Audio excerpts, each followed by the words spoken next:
प्रिय सद्गुरु जी, मेरे पास आपके लिए एक सवाल है। मैं एक बहुत भावुक इंसान हूँ और अक्सर मुझे खुद को भावनात्मक रूप से उन हालातों से अलग करने में मुश्किल होती है जिनके बारे में मैं जानती हूँ कि वो मेरे लिए अच्छे नहीं हैं। मैं देख सकती हूँ कि चीज़ें मेरे मुताबिक नहीं हो रहीं, मगर अपने मन और भावनाओं को उससे हटा पाना बहुत मुश्किल होता है। आपके विचार से मैं ऐसे हालातों को कैसे संभाल सकती हूँ? मैं इस बारे में आपका नज़रिया जानना चाहूँगी। So here we are.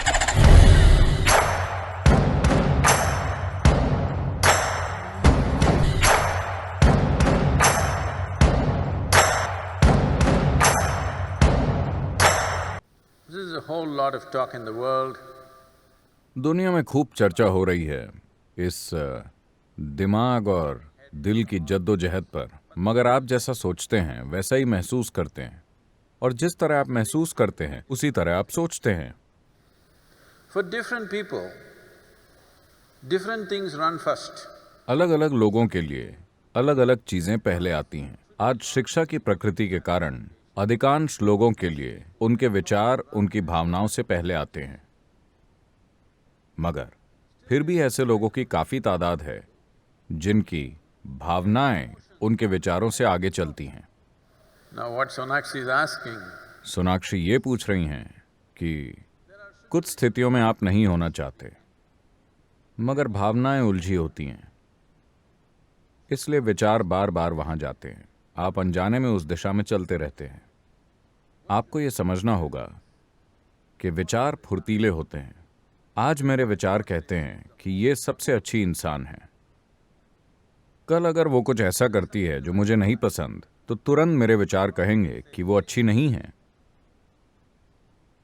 लेकिन अगर मेरी भावनाएं इस अच्छे इंसान के साथ जुड़ गई हैं, भावनाएं उतनी फुर्तीली नहीं होती, वो इतनी जल्दी नहीं पलट सकती, वो थोड़ी रसीली होती हैं, उन्हें समय लगता है। इस बीच आप परेशान होते हैं क्योंकि विचार कहते हैं कि ये ठीक नहीं है, मगर भावनाएं अभी भी उलझी होती हैं। मैं इसके बारे में क्या करूं? अपनी भावनाओं या विचारों को काबू में करने की कोशिश न करें, क्योंकि आपके दिमाग की प्रकृति ऐसी है कि मैं इस आदमी के बारे में नहीं सोचना चाहता, यानी मैं अपना बाकी जीवन उसी आदमी के बारे में सोचने वाला हूं। so when compulsive thoughts, जब मजबूरन विचार और भावनाएं मन में आते हैं, तो आपको सबसे पहले ये करना चाहिए कि आपको उन्हें बस उस तरह देखना चाहिए जैसे वो हैं। आप उनका विरोध मत कीजिए। आप जैसे ही विरोध करेंगे वो कई गुना बढ़ जाएंगे। इस मन में घटाव और भाग नहीं होता, बस जोड़ और गुणा होता है। तो आपको क्या करना चाहिए?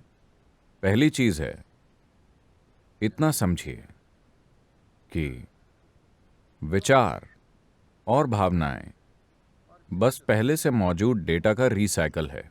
ये आपकी यादें हैं। बात बस इतनी है कि यादाश्त की थोड़ी गंध होती है, वो गंध आती रहती है। आपको उसे उसी तरह देखना है, उससे थोड़ी दूरी रखते हुए। जैसे आप किसी ट्रैफिक जैम में फंसे हैं, आप एयरपोर्ट जा रहे थे, आप ट्रैफिक जैम में फंस गए, आपको कितनी घबराहट और परेशानी हुई। किसी तरह आप वहां पहुंचे और हवाई जहाज में चढ़कर उड़ गए। ऊपर से जब आपने नीचे देखा तो ट्रैफिक जैम कितना अच्छा लग रहा था।